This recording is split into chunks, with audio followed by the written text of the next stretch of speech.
아마 이 자리에는 세계 제2차 대전 때 그 광경을 목격하셨던 그런 분들도 계실 줄 압니다. 36년 동안 나라 잃고 서름받던 우리 민족이 드디어 일본이 항복한다는 소리가 들렸고 일본 천황의 중대 발표가 있다고 했을 때 라디오 앞에 3, 4 모여서 귀를 기울이고 그 무슨 이야기를 하는지 들었던 그런 순간들이 아마 있으셨을 거예요. 소원하기는 오늘 시간 말씀을 대하는 순간에도 그런 자세로 대했으면 좋겠어요. 하나님의 말씀을 정말 끌어당기듯, 여러분 빨아당기듯, 스폰지처럼 빨아당기듯 하나님의 말씀을 받는 그런 축복이 있기를 바랍니다. 하나님의 말씀은 생명보다 소중합니다. 여러분 기대감을 갖고 말씀을 대할 때 하나님께서 거기에 걸맞는 아름다운 말씀을 주실 줄로 믿습니다. 오늘 우리가 읽은 사도행전 6장에는 초대교회에 있었던 한 인시던트를 우리에게 소개하고 있습니다. 1절을 읽어보면 그때 제자가 더 많아졌다고 했어요. 좋은 일입니까? 나쁜 일입니까? 좋은 일이죠. 교회가 부흥을 하기 시작합니다. 헬라파 유대인들이 자기의 과부들이 그 매일 구제에 빠짐으로 히브리파 사람을 원망했다고 했습니다. 좋은 일입니까? 나쁜 일입니까? 나쁜 일이 벌어졌습니다. 좋은 일과 나쁜 일이 동시에 벌어지고 있었어요. 당시 상황을 이해하기 위해서 좀 살펴보면 그때 예루살렘에는 혈통적으로는 유대인이라 할지라도 그들이 따르고 있는 그런 분파가 달랐습니다. 그래서 어떤 부류는 히브리의 전통을 그대로 유지하는 것을 좋아서 히브리의 이름을 따르고 히브리의 모든 예식을 따르는 그런 히브리파 유대인들이 있었고 벌써 나라 잃은 지 오래됐고 말이죠. 그리스 문화가 그 당시에 침투해 있는 상태였기 때문에 헬라식 모든 것을 받아들이고 또 이름까지 개명을 하면서 헬라식으로 살아가던 그런 부류들이 있었습니다. 그래서 헬라파 유대인, 히브리파 유대인으로 나눠졌고 결국 교회 안에도 그 두 부류의 사람들이 함께 공존하고 있었습니다. 자, 이렇게 서로 생각이 다른 사람들이 함께 있으니까 결국 갈등이 예고된 거나 마찬가지죠. 드디어 터질 것이 터진 것입니다. 근데 어떤 일이 벌어졌냐면 헬라파 사람들이 가만 보니까 과부들이 좀 교회에서 구제를 받는데 이 헬라파 사람들이 조금 소원하게 좀 이렇게 대접을 받는 것 같은 거예요. 그래서 불평이 생겼습니다. 히브리파 사람들만 주로 많이 대접을 받고 헬라파 과부들은 소홀히 여겨지는 것 같으니까 이래선 안 된다 하고 반론을 피게 된 거죠. 결국 그 이야기를 들은 사도들이 이거 좀 문제가 있구나 생각을 해서 회의를 하기 시작한 것입니다. 사실 그 당시에 사도들은 다 히브리파 유대인들이었거든요. 이걸 어떻게 아냐면은 이름 보면 알 수가 있습니다. 그래서 그 당시에 제자들의 이름을 보니까 히브리식 이름을 갖고 있으니 결국 그들은 히브리파 유대인이라고 얘기할 수 있겠죠. 자, 그런데 헬라파 사람들의 얘기를 듣고 보니까 자기들이 원래 의도적으로 그런 건 아니지만 그런 현상이 목격이 된 거예요. 그래서 이거 고쳐야 되겠다라고 생각을 했는데 고치는 방법이 뭡니까? 이거는 아무래도 인력이 딸려서 문제가 생길 것 같다. 우리가 의도적으로 잘못한 건 아닌데 인력이 딸려서 그런 것 같으니까 사람을 더 뽑아갖고 그 일을 전무하는 사람들을 세우자라고 그렇게 회의를 하게 된 것이죠. 자, 이때 12명이 수천 명을 관리하는 것. 이거 아무래도 처음부터 문제가 많이 있었던 것이죠. 이때 교회가 이 문제를 풀어가는 방식이 오늘 조금 전에 우리가 읽은 본문의 말씀입니다. 2절부터 4절이죠. 다시 읽으면은 12사도가 모든 제자를 불러 이르되 우리가 하나님의 말씀을 제쳐놓고 공계를 일삼는 것이 마땅치 아니하니 형제들아 너희 가운데서 성령과 지혜가 충만하여 칭찬 듣는 사람 7을 택하라. 우리가 이 일을 저희에게 맡기고 우리는 기도하는 것과 말씀 전하는 것을 전무하리라 했습니다. 중요한 일입니다. 물질을 관리하는 거예요. 어떻게 보면 누구나 하고 싶은 일일 수도 있을 것입니다. 근데 그 엄청난 것을 사도들은 델리게이트를 합니다. 다른 사람들에게 맡깁니다. 그리고 사도들이 전무하려고 했던 두 가지가 있어요. 그것이 뭡니까? 기도와 말씀 전하는 일에 전무하리라. 사도들이 판단할 때는 구제도 중요하지만 그러나 자신들의 사명, 이 사도로 부름받은 사명의 가장 중요한 것은 말씀과 기도임을 알았을 때 그들은 그 일에 집중하기로 결정을 한 것입니다. 성경을 읽어보니까 이 말씀과 기도는 항상 이제 같이 나오는 그런 경향이 있어요. 우리 교회도 마찬가지입니다. 어떤 교회들은 지나치게 말씀 중심인 교회가 있어요. 그러다 보면 교회가 냉랭하고 차갑습니다. 그러나 어떤 교회는 또 기도에 너무 지나치게 집중을 둡니다. 그러면 어떨까요? 자칫 잘못하면 신비주의가 생기게 돼요. 그래서 교회는 늘 이 말씀과 기도가 균형 있게 가야 하는 것입니다. 자, 사역을 볼 때 사역의 우선순위를 정했을 때 이 두 가지에 집중하기로 했다는 거죠. 자, 예수님은 뭐라고 하셨습니까? 요한복음 15장 7절에 보니까 너희가 내 안에 거하고 내 말이 너희 안에 거하면 뭐지요? 말씀입니다. 무엇이든지 원하는 대로 구하라. 뭡니까? 기도죠. 그리하면 이루리라. 즉 말씀과 기도가 삶 가운데 병행돼야 되고 그래야만 능력이 나타난다고 말씀한 것입니다. 잠언 28장 9절에서도 사람이 귀를 들이키고 율법을 듣지 아니하면, 즉 말씀을 안 들으면 그의 기도도 가증하느니라. 기도와 말씀이 언제나 병행되어야 함을 말씀하고 있어요. 자, 하나님께서 우리에게 사역을 맡겨주셨는데 사역을 감당하는 도구가 말씀과 기도로 사역을 해야 된다는 것입니다. 교회는 세상 단체와 다릅니다. 그렇기 때문에 그 다른 구별점이 나타나는 것은 바로 우리가 어떤 회의를 통해서 의견을 수렴하고 또 돈을 모아갖고 무엇을 하는 것이 아니라 교회는 말씀과 기도로 하나님의 뜻을 이루는 단체예요. 여러분 늘 기억하시고 이 공동체가 말씀과 기도의 서기를 주님의 이름으로 축복합니다. 자, 사무엘은 어떻게 했습니까? 기도에 대해서 얘기할 때 사무엘상 12장 23절에 보니까 내가 너희를 위하여 기도하기를 쉬는 죄를 여호와 앞에 결단코 범치 아니하겠다. 아주 유명한 말씀이죠. 기도를 강조할 때 늘 쓰는 그런 구절입니다. 근데 그 다음을 읽어봐야 돼요. 범치 아니하고 그 다음에 선하고 의로운 도로 너희를 가르칠 것인지 뭐죠? 말씀입니다. 그러니까 기도와 말씀으로 사역을 하고 있는 것이 사무엘의 사역이었음을 얘기했습니다. 다니엘도 마찬가지입니다. 다니엘 9장 2절에 보니까 곧 그 통치 원년에 나 다니엘이 서책으로 말미암아 여호와의 말씀이 선지자 예레미야에게 임하여 고하신 그 연수를 깨달았나니, 쉽게 말하면 말씀을 깨달았나니 곧 예루살렘의 황무함이 70년 만에 마치리라 하신 것이라.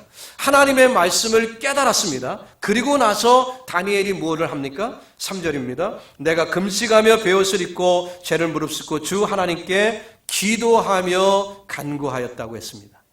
그러니까 다니엘도 말씀이 임하였을 때 기도하면서 사역을 감당합니다. 자, 예수님의 사역도 마찬가지였어요. 마가복음 1장 35절로 38절에 보니까 새벽 5일에 미명에 예수께서 일어나 나가 한적한 곳으로 가가 거기서 뭐 하셨어요? 기도하시더니, 새벽 기도는 누가 시작한 겁니까? 한국교회가 시작한 게 아니라 예수님이 시작한 거예요. 어떤 분들이 얘기합니다.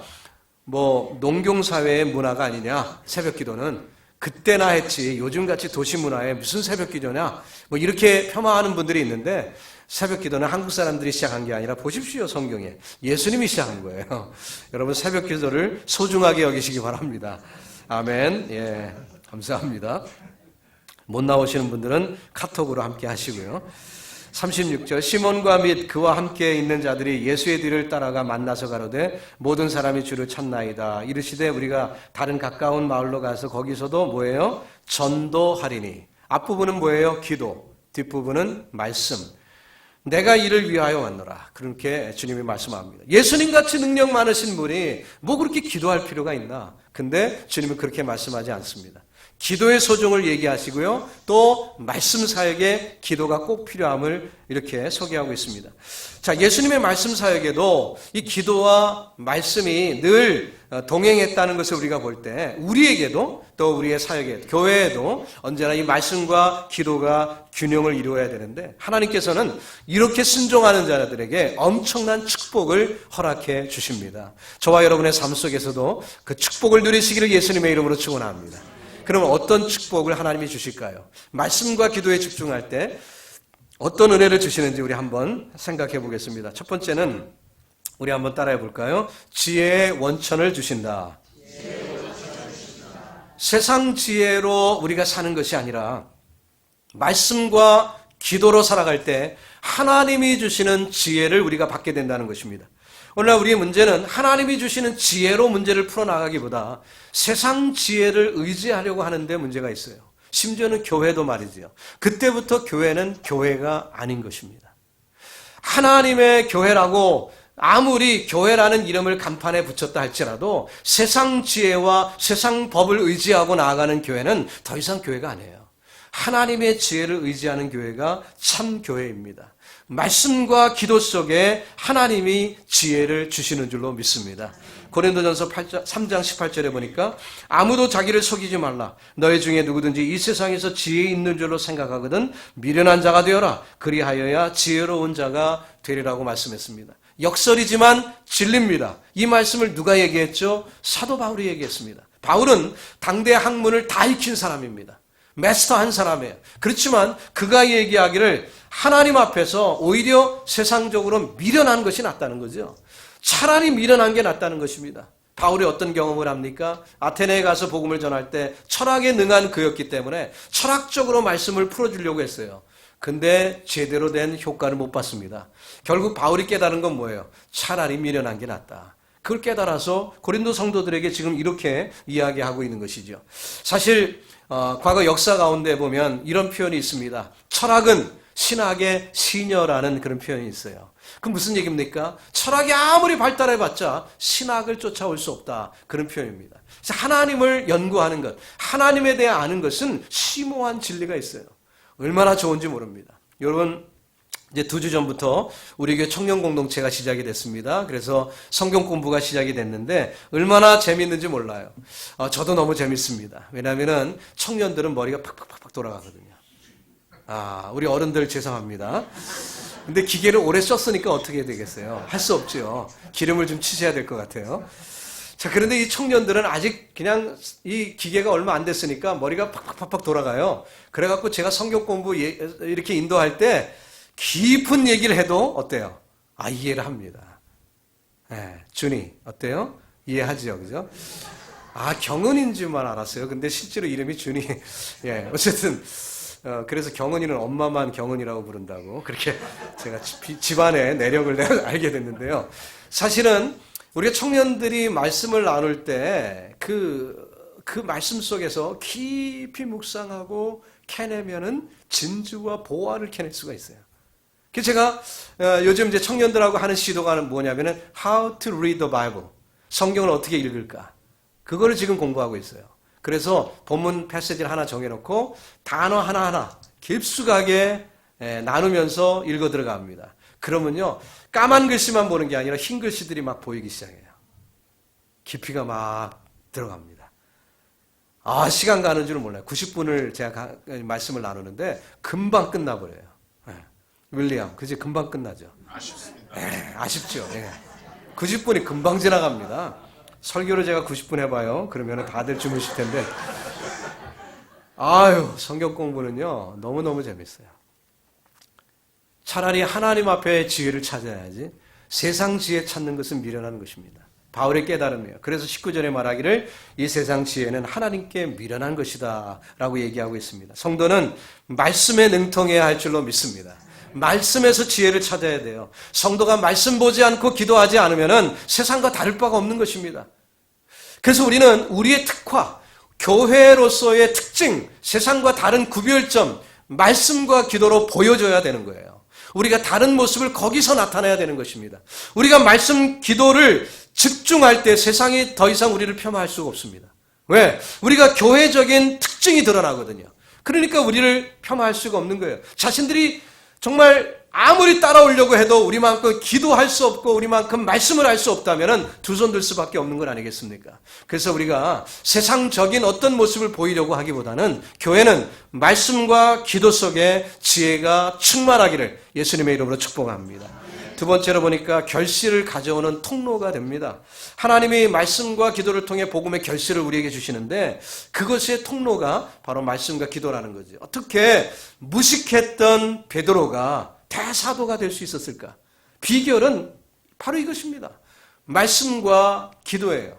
그가 무슨 세상에 학문이 있습니까? 세상에 어디 가서 무슨 디그리가 있나요? 그게 아니라 그는 말씀에 충실했고 기도에 충실했습니다. 그때 그 초대교회를 이끌 수 있는 사도의 역할을 감당할 수가 있었던 거죠.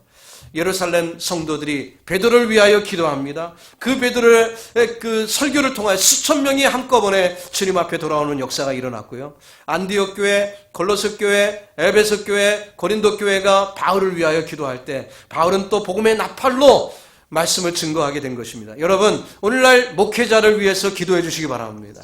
그래서 그 기도가 능력이 돼서 목회자들의 입에 불의 말씀이 전파되고 하나님의 능력의 역사가 나타나기를 예수님의 이름으로 축원합니다. 세 번째로 우리가 말씀과 기도에 있으면 어떤 축복을 받습니까? 영적 전투의 무기를 가진 거예요. 사도들은 예수님을 전했다고 해서 공회에 끌려가게 됐습니다. 성도들은 그 소식을 듣고 일심으로 기도했다고 사도행전 4장에 나왔죠. 사도들은 감옥에서도 기도합니다. 복음을 전합니다.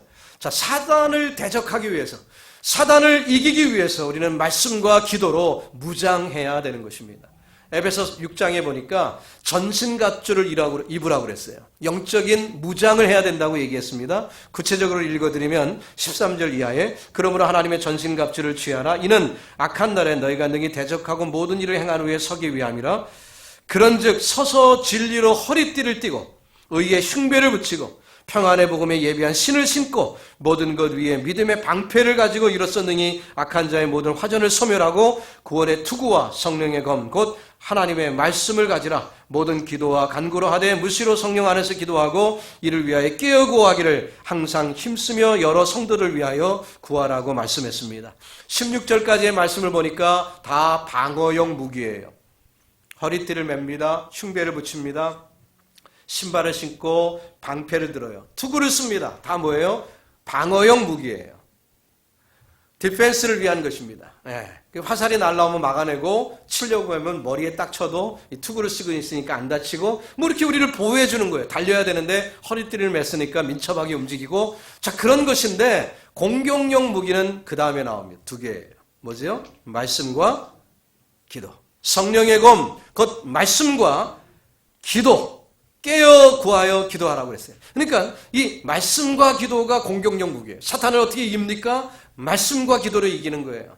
예수님께서도 40일 금식한 다음에 사탄을 물리친 방법이 말씀과 기도였던 것처럼 저와 여러분도 동일한 사단과 싸우는 때 우리가 말씀과 기도로 이기는 것입니다. 여러분 무장하시고 힘있게 쓰시기를 바랍니다. 사단이 공격할 때 아무 때나 공격하거든요. 근데 내 칼 어디 갔지? 내 칼 어디 갔지? 이러면 안 되는 거예요. 늘 준비하고 있어야죠. 늘 준비하고 있어야죠. 네. 폴리스들이 이제 차를 세워놓고 프리웨이나 뭐 이렇게 교통 순경도요. 사람에게 갈 때 딱 한 손 뒤에 이렇게 권총에게 딱 손에 가 있고 무슨 일을 당할지 모르니까 그래야 되는 것과 마찬가지입니다. 영적으로 우리도 언제 사단이 우리에게 공격할지 모르기 때문에 준비, 임전태세 가지고 나가야 되는 거죠. 자, 모세가 홍해를 가르고 이제 아말렉과 전쟁을 하게 되었습니다. 그때 하나님께서 어떻게 인도하십니까? 무엇으로 이기게 하셨죠? 출애굽기 17장에 보니까 때 아말렉이 이르러 이스라엘과 르비딤에서 싸우니라. 모세가 여호수아에게 이르되 우리를 위하여 사람들을 택하여 나가서 아말렉과 싸우라. 내일 내가 하나님의 지팡이를 손에 잡고 산꼭대기에 서리라. 여호수아가 모세의 말대로 행하여 아말렉과 싸우고 모세와 아론과 훌은 산꼭대기에 올라가서 모세가 손을 들면 이스라엘이 이기고 손을 내리면 아말렉이 이기더니 여호수아가 칼을 들고 싸웠으니 여호수아의 용맹성 때문에 아말렉이 이긴 것 같지만 실상은 모세의 기도 때문에 이겼다고 성경은 말씀하고 있습니다. 여러분과 저의 기도가 영적 전투의 승리를 가져올 줄로 믿습니다. 우리 교회는 다른 건 몰라도 말씀과 기도에 충만하기를 주님의 이름으로 축복합니다. 네 번째로 여러분에게 어떤 문제가 있었을 때 그 문제 해결의 열쇠는 역시 말씀과 기도에 있음을 알 수 있어요. 교회가 직면하는 문제들이 있을 수 있습니다. 성도가 어려운 문제에 봉착할 수 있습니다. 그때 그것을 이기는 방법은 말씀과 기도라는 거지요. 오늘 본문에서 예루살렘 교회에 문제가 있을 때 말씀과 기도로 풀어가는 것을 우리가 볼 수가 있습니다. 말씀을 깨닫게 되니까 사도들이 어때요? 이거 몇천 명이 갔다가 이제 막 재산도 팔아갖고 바치고 갑자기 교회가 부자가 됐습니다. 이 물질 관리, 내가 이걸 가지고 내가 넉넉히 살고 뭐 그렇게 생각하지 않았습니다. 사도들은 말씀과 기도에 전무하리라. 말씀과 기도에 전무하리라. 여러분, 우리 교회도 언젠가 그렇게 됐으면 좋겠어요. 물질 관리, 이렇게 교회 건물 관리, 이런 거는 다 성도들이 알아서 하고, 목사는 그저 말씀과 기도에만 전무했으면 좋겠습니다. 아멘, 아멘. 그랬으면 좋겠어요. 예. 그러면 그냥 저는 신령한 일만 하면, 시험 들 것도 없고, 얼마나 좋습니까? 예? 파워게임도 필요 없는 거고. 얼마나 좋아요. 예. 여러분, 우리 교회가 정말 말씀과 기도에 전무하리라. 이런 자세가 우리 모두에게 필요한 줄로 믿습니다. 안디옥 교회도 마찬가지였어요. 중요한 문제가 있을 때 말씀과 기도로 풀어갑니다. 사도행전 13장 2절에 보니까 주를 섬겨 금식할 때 성령이 가라사대, 뭐죠? 말씀이죠. 내가 불러 시키는 일을 위하여 바울과 바나바를 따로 세우라고 말씀이 임한 거예요. 이에 금식하며 기도하고 교회가 기도합니다. 두 사람에게 안수하여 보내니라. 교회가 직면한 어떤 문제가 있을 때 우리가 그냥 그거 좋겠네 그렇게 합시다. 그냥 쉽게 그렇게 결정하는 게 아니라 언제나 교회는 말씀과 기도 속에서 모든 일을 감당하는 것입니다. 하나님께서 그때 능력으로 함께 하실 줄로 믿습니다. 마지막 한 가지 더 생각해 보면은 그럴 때 교회가 든든히 서게 되는 줄로 믿습니다. 바울이 에베소 교회를 향해 한 말씀 중에 사도행전 20장 이런 말씀이 있어요. 지금 내가 너희를 주와 및 그 은혜의 말씀께 부탁하노니 말씀이 너희를 능히 든든히 세우사 거룩해 하심으로 이번 모든 자 가운데 기업이 있게 하시리라. 예, 주님께 부탁한다. 뭐죠? 기도죠. 그리고 말씀이 너희를 든든히 세운다. 이렇게 말씀하고 있어요. 여러분과 저의 걸음걸음이 광야 같은 세상이지만 확신에 찬 믿음의 걸음 되기를 원하십니까? 이 미혹한 세상, 미래를 예측할 수 없는 세상이잖아요. 저는 여러분 2000년대에 지금 있는 직업이 앞으로 10년, 20년 후에 지속되지 않을 가능성도 높습니다. 예, 직업이 계속 바뀌고 있어요. 농사 짓는 것이 요즘은 그냥 텃밭 가꾸는 식이 아니라 어때요? 다 그냥 기계로 하지 않습니까? 그러니까 농부 숫자가 엄청 줄었습니다. 공장에서 일하는 사람들도 어때요? 기계들이 다 찍어내니까 일손들이 많이 줄었습니다. AI라는 것이 발달해 갔고요. 요즘은 컴퓨터한테 물어봅니다. 그러니까 의사도 이제는 나중에 직업이 간당간당해요. 네. 도대체 이 세상이 어떻게 앞으로 변할지 모릅니다. 그런 환경 가운데 우리가 어떻게 든든히 미래에 대해서 확신 갖고 살 수 있을까요? 성경을 말씀합니다. 영원히 변치 않는 말씀과 기도 속에 서라는 거예요.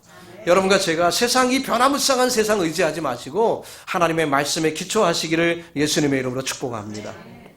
어떤 아들이 대학 입시를 앞두고 있었습니다. 열심히 공부를 하는데 이 기회에 내가 원하는 것 아버지에게 부탁해야지.